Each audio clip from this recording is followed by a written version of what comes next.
Olá, eu sou o professor Edi César, professor de Direito da Faculdade Serra do Carmo, especialista em Gestão de Políticas Públicas e mestre em Gestão Pública pela Universidade Federal do Tocantins.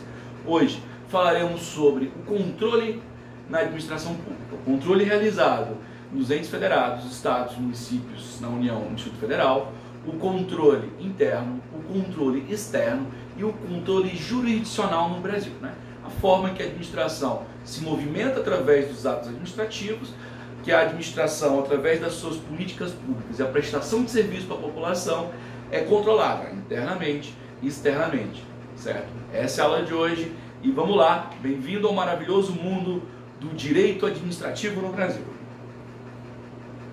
O primeiro conceito que eu quero trazer para vocês é a ideia de governo, né? Então, quero que vocês distingam na cabeça a concepção de governo. E a ideia de governo é essa entidade soberana que presta serviços diretamente para a população através de seus atos, na construção de atos administrativos e na constituição de políticas públicas para a população e atos e ações de interesse de relevância pública, né? Essa é a ideia de governo. O governo ele é administrado, ele é gerido dentro do processo democrático pelo presidente da República, sendo na esfera federal, né?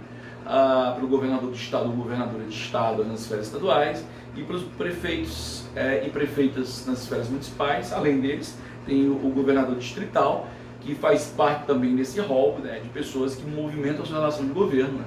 E aí são de acordo com a Constituição, artigo 1º da Constituição, lá no seu parágrafo único, vai dizer que eles são diretamente eleitos pelo povo, eles vão exercer essa função, né? Essa função ou esse poder-função da administração, e aí serão seus atos soberanos de governo nesta ótica. Então essa é a ideia que nós temos de governo. Fora a ideia de governo, a gente tem outra concepção ali na administração e no próprio direito, a ideia da governança. E a ideia da governança vem nessa concepção da aplicabilidade das funções do governo, é quando o governo, ele funciona, ele se movimenta através de seus atos, ele busca uma prestação de serviços para a população de forma eficaz, em que tenha resultado, certo? Então essa governança é a forma, é o formato que o governo se movimenta na prestação de serviços públicos e se movimenta dentro aí das funções inerentes ao interesse público. Então nós temos a ideia do governo, essa entidade, né?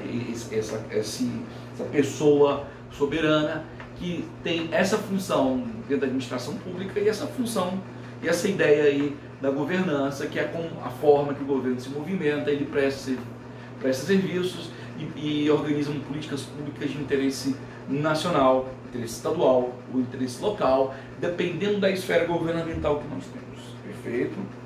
Outra concepção que eu quero trazer para vocês é a ideia da administração pública. E a ideia da administração pública, ele vai juntar a função do governo, a sua governança, para trazer aquilo que nós vamos chamar aí da estruturação das relações de poder no Brasil.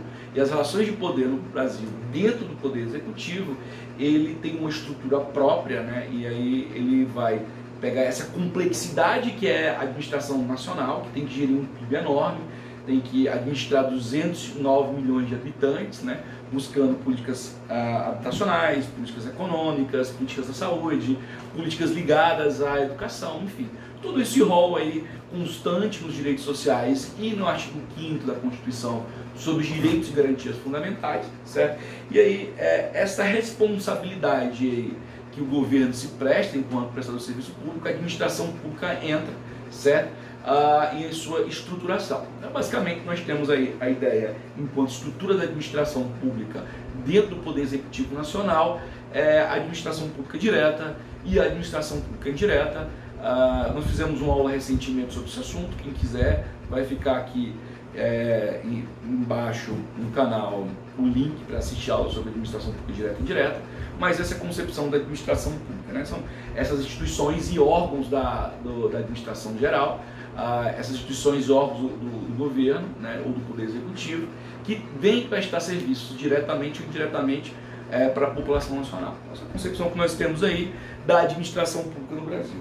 Para facilitar essa concepção de administração pública, eu trouxe para nós aqui esse quadro informativo nesse quadro a gente consegue definir e distinguir a estrutura da administração pública brasileira, que aí a administração pública brasileira ela será dividida basicamente em administração pública direta e administração pública indireta. Enquanto a administração pública direta são um conjunto de órgãos que presta serviços públicos diretamente à população nacional, certo? Eles estão ligados a uma entidade central, um órgão soberano, que é o governo, né, o poder dentro dos entes federativos. Esses entes federativos, a União, os estados, os municípios e o Distrito Federal, eles têm ali, dentro da sua ótica da administração direta, a concepção lá de um presidente da República, quanto um ente federal, um governador, quanto ente estadual, ou um prefeito ou prefeita, enquanto ente municipal. Esses entes, eles vão prestar serviço diretamente à população através de seus órgãos internos, né? Vamos imaginar, por exemplo, que o presidente da República, ele tem ali, sobre um grau hierárquico da administração pública, ele tem o ministro da Educação. E o ministro da Educação, por sua vez, tem o seu secretário executivo de Educação Superior. Então eu estou desconcentrando as relações de poder aqui e criando órgãos internos na administração, né? E aí para quê? Para prestar um serviço público melhor. Os órgãos da administração pública direta e a administração pública direta como um todo, elas são passíveis tanto do controle interno, do controle externo e do controle jurisdicional. Nós falamos isso daqui a pouco. Além da administração pública direta, nós temos aí, através da descentralização do poder, das funções públicas e da organização do poder no Brasil, nós temos aí a chamada administração indireta. E o que é essa ideia da administração pública indireta? A administração pública indireta vai ser essa concepção e essa origem aí em que o poder público da administração central ele cria entidades da administração pública para que preste serviços, né? Esses serviços ou políticas públicas prestadas por essas entidades criadas aí dentro da administração pública como um todo, elas serão criadas através de lei ou autorizadas a sua gestão, a sua criação em lei específica. Nós temos aí as autarquias, as fundações, a sociedade de economia mista, né? E nós temos também as empresas públicas. As autarquias na administração pública direta, também passíveis de controle interno, externo e jurisdicional, elas são a regra da administração pública indireta, né? As autarquias, elas são, por exemplo, as autarquias fundacionais de prestação de serviço educacional, como, por exemplo, a Universidade Federal do Tocantins. As empresas públicas aí são aquelas que têm capital 100% público. Esse capital 100% público dessas entidades, ele vai fazer uma certa intervenção na relação econômica, como por exemplo, quando o Brasil cria a Caixa Econômica Federal para prestar serviços bancários e fazer uma intervenção direta nas relações econômicas. E também ali a Sociedade de Economia Mista, onde que o poder público ele tem, de alguma forma, uma intervenção nas relações econômicas, ou um tipo de prestação de serviço, mas ele não é 100% dono da entidade criada, né? A personalidade jurídica dela, em geral, ela vai ser de direito privado, e aí o poder vai ter a função de administrá-la. Estou dizendo tudo isso para vocês, para explicar que a administração pública indireta, certo? As autarquias, as fundações, mesmo as empresas públicas e as sociedades de economia mista também passam processos de controle na administração pública no Brasil, da mesma forma que as outras entidades ali da administração direta, apenas que a sociedade de economia mista tem um formato diferenciado de controle por ser de natureza de direito privado, perfeito? Então essa é a ideia que eu trazer para vocês enquanto administração pública. A administração pública, ela, para ocorrer essa organização do controle da administração pública no Brasil, ela vem utilizar-se aí dos princípios da administração pública, expressamente ali escritos na Constituição da República Federativa do Brasil, mais especificamente no artigo 37 caput, né? Caput do latim cabeça, da Constituição, que vai dizer que os princípios são aqueles que vocês já devem conhecer, chamado LIMP, né? Legalidade, impessoalidade, moralidade, publicidade e eficiência, que você vai juntar a inicial de cada palavra e vai escrever a palavra limpa e vai lembrar da ideia dos princípios da administração pública. Esses princípios são importantes e fundamentais na compreensão deles porque a organização do controle administrativo no Brasil, seja direto, seja indireto, seja jurisdicional, ele passará pelos conceitos, os princípios da administração pública. Por exemplo, o princípio da legalidade, que vai dizer que a administração ela fará os seus atos administrativos através de norma anterior, né? Então, será uma norma anterior que trará ali para a concepção da administração a função do administrador, a forma que se dará ao ato administrativo. Então, todo ato administrativo no Brasil tem que ter uma lei prévia anterior, né, que o permitam fazer. Isso é o princípio da legalidade, certo? Assim como o princípio da impessoalidade com relação à administração, ela tem caráter abstrato. Tendo caráter abstrato, ela tem que prezar pelas funções da coletividade. Então, as políticas públicas e a administração pública no Brasil, ela tem que pegar esse caráter coletivista, coletivo como um todo, e não pensar no indivíduo em si, concretamente, mas abstratamente com relação a toda a sociedade. O princípio da moralidade, nós temos ele interessante enquanto função aí, porque ele vai trazer não aquela moralidade ali religiosa e não aquela moralidade ali social, é a moralidade meramente administrativa, em que se um ato administrativo for legal e ele for impessoal, ele necessariamente será moral, certo? Então é a moral administrativa, é essa conduta que se exige do administrador e que se exige do agente público, que ele tenha ao seu dia a dia, na sua produção, nos seus atos administrativos e administração ali, certo? Como um todo. Nós temos também ali o princípio da publicidade, que os atos administrativos deverão ser públicos, deverão ser colocados de acesso à população, seja pelo Diário Oficial do Estado, do município, da União, seja através de murais, de portarias, de sites, de informações, dependendo do tipo de ato administrativo de sua função, ele será postado ali e publicado de livre acesso à população. Perfeito? Por último ali, o princípio da eficiência, ele vai traçar muito do que nós entendemos com relação à governança. A governança, ela terá essa função da eficiência na prestação de serviços públicos, e a governança, enquanto esse princípio, que foi inserido na Constituição, lá na emenda constitucional 19, o princípio da eficiência foi inserido, e ele vem trazer e vem levar essa necessidade que a prestação de serviços públicos deve ser eficiente, ela deve ter o seu prazo, ela deve ter o custo menor possível, ela tem que trazer vantagens diversas para a população com relação a essa concepção da coletividade, né? Nessa ótica de tempo, na ótica do dinheiro, na ótica de práticas administrativas que levem à eficiência do seu resultado. Então, quando você pensa em resultado com qualidade, pensa-se e coloque essa ideia do princípio da eficiência na administração pública brasileira. Perfeito? Vamos seguir. Trouxemos aqui para a gente os deveres da administração pública. E aí a administração pública, ela tem o dever, e no Brasil a concepção do dever é o poder-dever. A administração tem poderes, esses poderes na realidade são deveres, né? Ou seja, eles têm a obrigatoriedade de função da existência deles, né?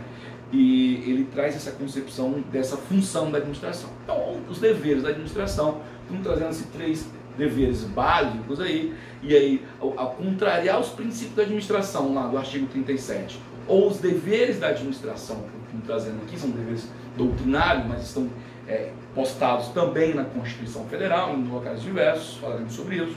O primeiro dever é o dever da eficiência, oriundo ali do princípio da eficiência, e esse dever da eficiência é que a função administrativa, ela tem que prestar serviços de qualidade, levar à população de forma eficaz, de forma que tragam resultados, né? Então é uma administração de resultados, é uma ótica também empresarial, é uma ótica também privada, que é postada dentro das empresas como um todo, que a administração ela roga para ela traz para si essa ideia dos deveres da administração, e esse dever da eficiência que está lá no artigo 37 da Constituição, né?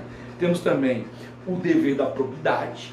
A probidade é essa concepção da probidade administrativa, da moral administrativa, da legalidade administrativa, que os atos administrativos, a prestação de serviço ao poder público, as políticas públicas, a função do poder, ao realizar algum interesse público coletivista, né, o coletivo, perdão, ele tem que ser construído nessa ótica da probidade, certo? dessa probidade administrativa, dessa moralidade, dessa razoabilidade, dessas concepções aí em que a administração tem que se movimentar de uma forma correta, de uma forma legal, de uma forma impessoal, de uma forma moral, perfeito? Então, quando você casa as concepções ali dos princípios da administração pública, e aí eu vou juntar os princípios da administração pública na Constituição, expressamente escritos, eu vou juntar essa ideia que nós temos aqui do dever da probidade administrativa. Por último, aqui nós temos o dever da prestação de contas. A população, ela paga cerca de 35% de tudo que recebe ao longo de um ano. É tributado, é levado diretamente aos cofres públicos para a administração pública funcionar e prestar serviços educacionais, serviços à saúde, serviços como um todo. Logo, o dever de prestar contas nasce dessa função, em que o poder público, a administração pública, os entes federados, eles devem levar de volta à sociedade o que colheu de tributos e devem mostrar para a sociedade que aquele tributo foi bem aplicado e aplicado de uma forma eficaz e dentro da ótica da probidade administrativa. Então, esse dever de prestação de contas vai nascer a concepção aí do controle, porque em geral a prestação de contas do poder executivo é levado ali e é dado, entregue ao poder legislativo, e lá é feito o controle externo da administração pública. Vou falar daqui a pouco sobre isso. Esse dever de prestação de conta nasce dessa ideia que está lá posto na Constituição Federal, vamos falar também sobre esse assunto da Constituição, essa concepção aí de prestar contas para a sociedade, prestar contas para o Poder Legislativo, prestar contas para os tribunais de contas, certo? E tudo isso nessa ótica de dever, função do poder e dos poderes como um todo de prestar contas, porque a prestação de contas ela não é única e somente do Poder Executivo. O Poder Legislativo tem ali também organizações econômicas e tem funções administrativas de forma atípica, e o Poder Judiciário também, de forma atípica, também vai gerir recursos públicos. Então também essa ideia aqui de prestação de contas tem que ser levada também, não só para o Poder Executivo, como ao Poder Legislativo e ao Poder Judiciário, quando faz suas funções atípicas. Onde é que está escrito ali os princípios da administração pública e os deveres? Está lá no artigo 37, como eu falei. Vou fazer uma leitura para que vocês guardem e entendam que está na Constituição. Aqui, no artigo 37, a administração pública direta e indireta de qualquer dos poderes da União, dos Estados, do Distrito Federal e dos municípios obedecerá aos princípios da legalidade, impessoalidade, moralidade, publicidade, eficiência e também os seguintes. Os seguintes são os incisos e a linha seguinte, os parágrafos seguintes, vão tratar sobre o formato aí da administração como um todo. Mas está aqui no artigo 37 que a administração pública direta e indireta, certo? E os poderes da União, ele seja o executivo, legislativo e judiciário, os poderes dos estados e dos municípios, ali também dos estados, Distrito Federal e do município, também obedecer a esses princípios que nós já falamos: o princípio da legalidade, impessoalidade, moralidade, eficiência, certo? E publicidade. Perfeito? Esta ideia e essa concepção que está lá no artigo 37 e está posto nos princípios e nos deveres da administração pública, na administração pública direta e na administração pública indireta e nos entes federados, União, Estados, Municípios, Distrito Federal, ele vai ter essa função do controle, e o controle da administração terá uma função. Essa função do controle vai ser uma vigilância, vai nascer uma orientação na prestação de serviços. Vai ser ao mesmo tempo que o Poder Legislativo, ao exemplo, ele faz uma vigilância ao Poder Executivo através da prestação de contas e do julgamento de contas por meio dos tribunais de contas. Ele também faz uma série de orientações, da mesma forma que o Poder Judiciário faz e o Poder Executivo faz também, enquanto autotutela, ali no controle interno. Controle interno e o controle externo, o controle jurisdicional, vai vir essa concepção de orientação e vigilância na prestação de serviços públicos. Então, a função do controle é uma função ligada à vigilância, à orientação e à correção de atos administrativos. Veja, se um ato administrativo é eivado de vício e ele não segue algum dos princípios, ou ele é contrário a alguma norma claramente ali posta, esse ato administrativo ele pode ser revisto enquanto função da autotutela da administração pública e controle interno. E a administração pública ela pode ela mesma anular os seus atos ou modificá-los para que eles tenham ali, sigam o princípio da legalidade ou na moralidade, enfim, sigam a norma como um todo, perfeito? Então a função do controle é essa, a correção de um ato administrativo, a orientação para que faça o contrário ao ato administrativo de forma correta, a orientação de forma prévia, certo? E a vigilância que ocorra tudo tranquilo na sua concepção. Vamos fazer uma análise aí profunda do ato, das políticas públicas que o ato gera, e aí vai as formas de controle. Tá, se essas são as funções do controle, quais são os controles, né? Quais são os tipos de controle da administração pública no Brasil, posto ali na Constituição Federal e na legislação infraconstitucional? A Constituição vai trazer para a gente dois controles expressamente, que é o controle interno e o controle externo, perfeito? Nós temos também a doutrina nos tais, a ideia do controle jurisdicional, que é essa concepção do controle realizado pelo Poder Judiciário através de ações diversas. Vamos falar agora sobre elas, mas é isso aí. Nós temos basicamente três controles, interno, externo e jurisdicional. A doutrina nos traz o Lee Lopes de Meireles, e, enfim, Celso Antônio de Madeira de Mello e outros doutrinadores e pensadores da administração pública brasileira, traz outros tipos de controle político, controle social, enfim. Nós vamos centrar nos três principais controles na administração: o controle interno, o controle externo e o controle jurisdicional. Lembrando que o controle interno e externo está inclusive expressamente posto na nossa Constituição, perfeito? Então, vamos falar aqui sobre os três controles para vocês terem uma ideia aí, sobre eles. O primeiro controle é o controle jurisdicional. Como eu disse, o controle jurisdicional é realizado pelo Poder Judiciário.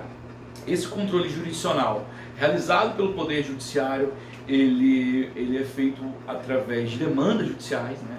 O princípio da inércia judicial não vai permitir que um juiz, por exemplo, ele faça essa relação diretamente do controle, de ir lá fiscalizar a conta, ficar cobrando, assim, mandando notificações, enfim, assim como o Tribunal de Contas o faz. Mas através da demanda, da petição judicial, nós encontramos a forma da intervenção do Poder Judiciário nos atos administrativos, certo? E aí nós temos aqui algumas ferramentas, tem outras, são as principais ferramentas aqui do controle jurisdicional: o mandato de segurança, o mandado de injunção, a ação popular, a ação civil pública e também a ação de inconstitucionalidade e os diversos tipos ali de ação de inconstitucionalidade, como a declaratória, enfim, ação direta de inconstitucionalidade, e vai por omissão, enfim. Vamos falar sobre controle, não vamos falar sobre controle concentrado da norma, tá? Mas é só para en passant dizer, por exemplo, que o mandado de segurança ele pode intervir no ato administrativo, modificá-lo através de uma petição. O mandado de segurança ele pode ser individual ou coletivo, ele é peticionado ali por um indivíduo ou por uma entidade que representa um conjunto de indivíduos ali do seu estatuto garantido, certo? E ele pode anular, enquanto resultado da ação, um ato administrativo. Por exemplo, um concurso público eivado de vícios, que não teve o processo correto ali na contratação da empresa que o fez o concurso. Ali o mandado de segurança pode ser, entre tantas ferramentas, uma das ferramentas para modificar o resultado e para modificar o próprio concurso, ou a própria anulação do ato que criou o concurso público no Brasil. Temos a ideia do mandado de injunção. Um mandado de injunção é uma ferramenta constitucional, um remédio constitucional ali, em que, quando não há uma norma regulamentadora, uma norma que traga da Constituição, que tenha eficácia plena ou eficácia direta da Constituição, essa norma ela pode ser julgada através do mandado de injunção, e o Poder Judiciário ele pode aplicar outra norma por analogia. Por exemplo, quando foi adentrado diversas ações de mandado de injunções aí sobre a aplicabilidade da lei de greve, certo? Também por controle concentrado, mas também por controle difuso, foram ajuizadas diversas ações sobre direito de greve do servidor público, que não tinha uma lei específica regulamentadora do serviço público, certo? Enquanto greve. E aí, o Poder Judiciário, através de manda de junção e depois, inclusive, através de ação de controle concentrado, definiu a aplicabilidade da lei de greve dos trabalhadores das empresas aos servidores públicos, perfeito? A ação popular ela é um método interessante para anular um ato administrativo ou uma função administrativa, alguma coisa que o administrador ou o agente público em si faça que contraria a norma. Essa ação popular ela é feita por qualquer cidadão, entenda-se cidadão nessa ótica jurídica, aquele que tem título de eleitor e tem a sua capacidade postulante, ele utiliza, ou ele ou ela utiliza dessa ferramenta, a ação popular, para anular um ato administrativo, por exemplo. Então, um controle ali através do controle jurisdicional. Temos a concepção da ação civil pública, quando uma entidade ali, como o Ministério Público, ele tem um peticionamento por judiciário, também na mesma forma da ação popular. Parecem ambas assim, enquanto resultado, enquanto formato. A grande diferença básica entre as duas é que uma é para o cidadão e outra para uma entidade, que no caso o Ministério Público pode adentrar, entre outras entidades, perfeito? E ação de controle concentrado de constitucionalidade, em que vai julgar uma norma ilegal ou um ato administrativo ilegal, perfeito? Então, som aqui é feito controle jurisdicional, feito pelo Poder Judiciário, e a forma do controle jurisdicional intervir nas relações administrativas e no ato administrativo e mudando atos eivados de vício, perfeito? Em que lugar da Constituição que nós encontramos a ideia da fiscalização e controle? Está lá no artigo 70. O artigo 70 da Constituição vai dizer o seguinte: a fiscalização contábil, financeira, orçamentária, operacional e patrimonial da União e das entidades de administração direta e indireta, quanto à legalidade, legitimidade, economicidade, aplicação da subvenção e renúncia de receitas, será exercida pelo Congresso Nacional mediante o controle externo pelo sistema de controle interno de cada poder. Está aqui na Constituição, no artigo 70, dizendo os princípios de aplicabilidade do controle, a função do controle, e dizendo para nós, aqui no artigo 70, tranquilo, bem claro, expressamente, que nós teremos o sistema do controle externo, feito pelo Congresso Nacional, se for a União, feito pelas Assembleias Legislativas, se for os Estados, e a Câmara dos Vereadores, se forem os municípios, certo? Através da sua criação de tribunais ou na sua aprovação ou não de contas. E pelo controle interno em cada poder tem ali suas funções, sua organização interna de fazer o controle na ótica da autotutela, como por exemplo ali cria-se a Controladoria Geral da União, e essa Controladoria Geral da União ela vai fazer esse papel de autotutela da administração na realização do controle interno dos órgãos.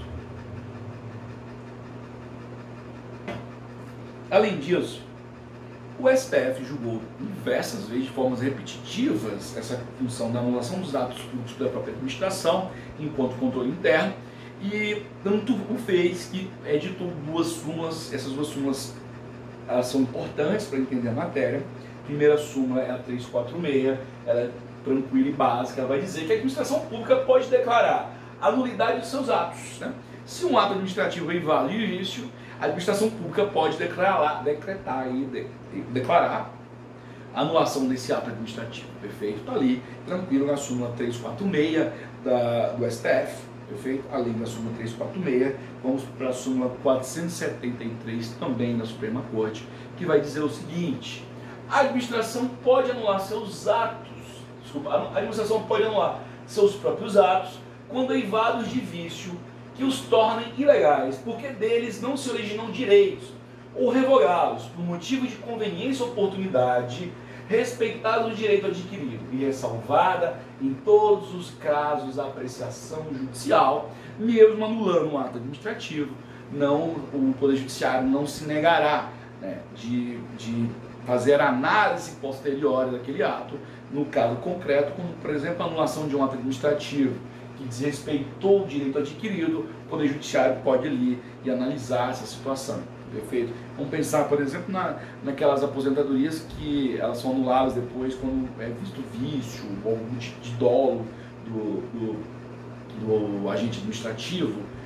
do agente público na concessão aí, enfim, da aposentadoria. Um exemplo, tá? Mas aqui está a súmula 473 do STF. E ela vai trazer isso para a gente. Perfeito? Além disso, além disso, vou falar um pouco sobre a finalidade do controle. O controle ele tem a primeira finalidade de assegurar os resultados estratégicos e táticos e operacionais da organização. Então ele surge para assegurar a função da administração, ele surge no sentido de garantir a missão daquela administração, que ela preste serviços, que ela tenha eficácia na prestação daqueles serviços, certo? Então, para ter uma eficácia maior na prestação de serviços, o controle enquanto sua função, sua finalidade, ela tem enquanto fim assegurar aquela prestação de serviço de forma eficaz, perfeito? Além disso, a otimização da aplicação de recursos públicos, a concepção da otimização de recursos públicos é utilizando da eficácia e dos princípios da administração pública, em que a administração, na prestação de serviços públicos, na feitura ali de atos administrativos e, enfim, nas políticas públicas como um todo, ela tem que otimizar os recursos gastos, porque a gente entende, e a administração entende, que os recursos públicos não nascem em árvore, nascem em tributos, e depende de demanda econômica, de crescimento econômico e das pessoas estarem pagando tributos, uma série de funções econômicas. Então, a aplicação dos recursos públicos deve ser otimizadas e para isso que serve o controle enquanto finalidade. Por último, ele serve enquanto instrumento de defesa do patrimônio público, seja esse patrimônio imobiliário, seja esse patrimônio imobiliário, seja na concepção, na construção de novos patrimônios públicos, na relação ao Tesouro Nacional, enfim, como um todo. Então, nós temos aí 3 grandes funções, finalidades aí do controle: assegurar a eficácia na prestação de serviços públicos, otimizar a aplicação de recursos públicos e, por último, instrumento de defesa do patrimônio público brasileiro. Perfeito. Seguindo aí o exercício do controle, nós temos essa ideia aí dos deveres do controle enquanto exercício. Ele tem ali o dever de ser estendido à administração, quer dizer que toda a administração como um todo, ela é passiva de controle. Os entes federados são passivos de controle.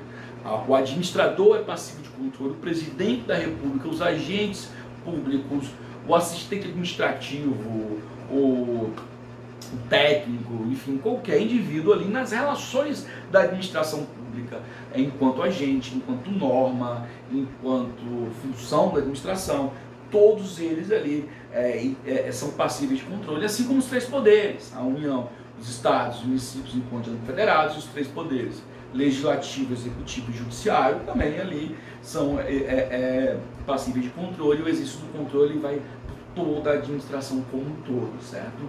Perfeito. O controle ele é realizado enquanto exercício integrado entre os poderes. Ele deve ser uma integração entre os poderes, na ótica do direito americano, dos check and balance, dos freios e contrapesos.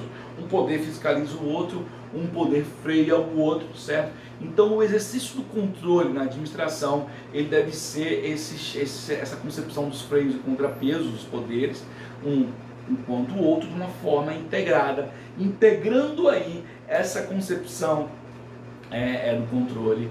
Existe, por exemplo, essa ideia que há uma responsabilidade solidária por não prestação de contas entre os poderes, há uma responsabilidade solidária de não fazê-lo, enfim.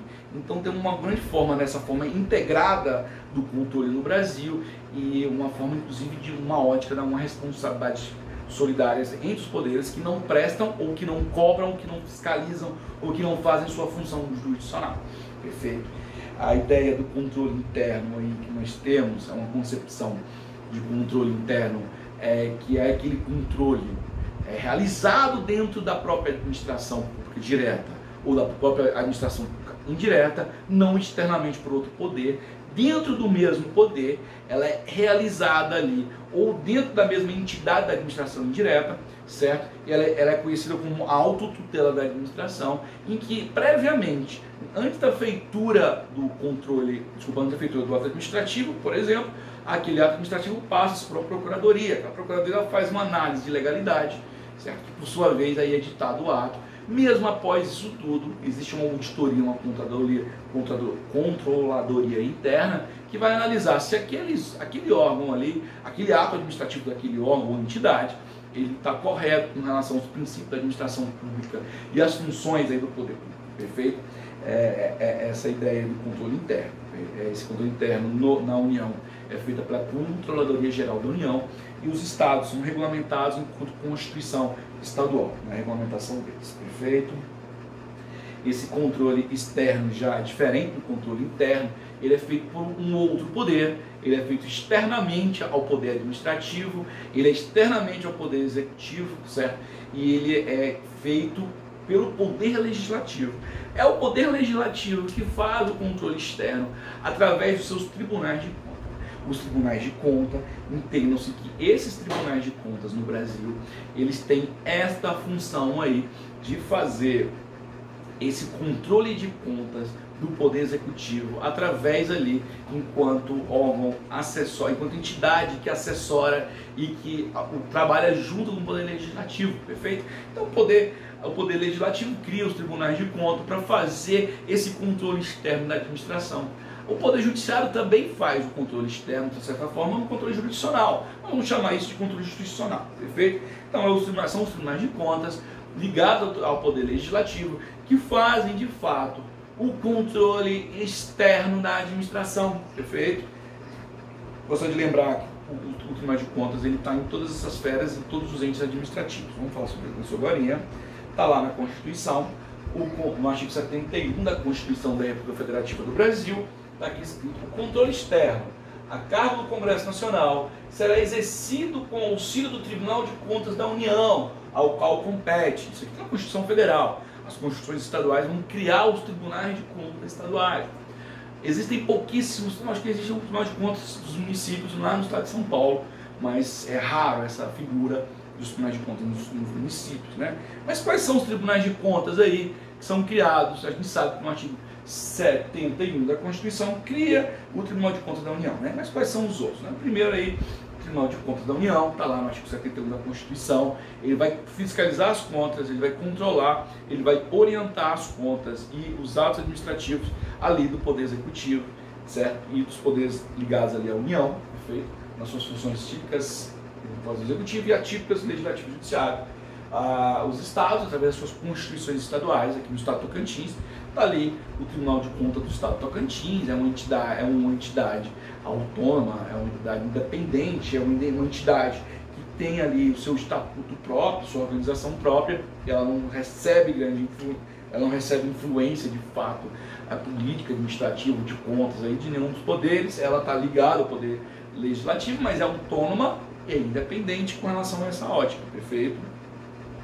Além da União dos Estados, o Distrito Federal, o Tribunal de Contas Federal também, da mesma forma dos estados, vai ter natureza jurídica ali, da mesma dos tribunais de contas dos estados, também vai estar lá na normatização do Distrito Federal, perfeito? E por último, os municípios podem criar tribunais de contas, não criam em geral, a sua complexidade, gastos que correspondem a isso tudo, perfeito? Mas os municípios, eles podem criar, se não me engano, acho que São Paulo criou o seu Tribunal de Contas dos municípios, perfeito? Vamos aqui para o artigo 75 da Constituição, que vai trazer mais alguns elementos para a gente entender melhor. As normas estabelecidas nessa seção aplicam-se no que couber à organização, composição, fiscalização dos tribunais de contas dos estados, do Distrito Federal, bem como dos tribunais e conselhos de conta dos municípios. As constituições estaduais disporão sobre os tribunais de contas respectivos, que serão integrados por 7 conselheiros. Aqui, dizendo a Constituição Federal, como que se dá os tribunais de contas nos estados e a possibilidade da criação de tribunais de contas nos municípios ou conselhos de contas municipais. Ligados, sim, ao poder legislativo, todos eles, tá? Seguindo aqui as funções ali dos tribunais de contas. Primeira função é auxiliar o Poder Legislativo na análise de contas do Poder Executivo, né? O Poder Legislativo, ao fazer a análise de conta, o Tribunal de Contas vai fazer esse auxílio ali, quando propõe a reprovação de contas, deve ser voltada lá pelo Poder Legislativo, perfeito?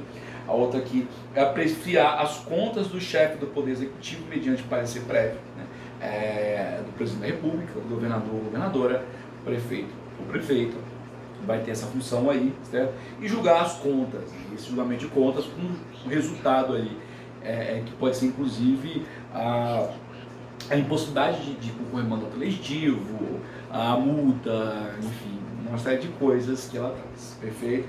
Essa é a ideia que nós temos. Finalizando, eu trouxe uma frase aqui do Rui Barbosa, que diz o seguinte: de tanto ver triunfar as nulidades, de tanto ver prosperar a desonra, de tanto ver crescer a injustiça, de tanto ver agigantar-se os poderes nas mãos dos maus, o homem chega a desanimar da virtude e rir-se da honra